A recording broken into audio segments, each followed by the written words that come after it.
pegar seus livros lá no fim da sala. Você tá rindo pra quê? Desculpem, mas o que é bom dura pouco.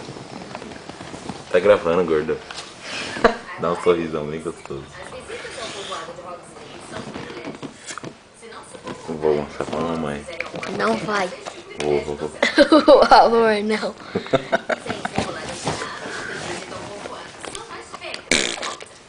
Quem estiver com autorização, decide. Quem estiver, fica no estado. Faz aquela bolona com a geleca aí. Não posso. Só o pai ou guardião pode acessar. Vai rápido, tá acabando o tempo. Isso seria irregular.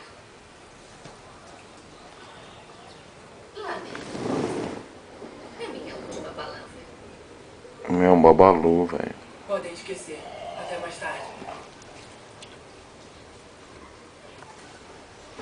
Galera, tô pronta.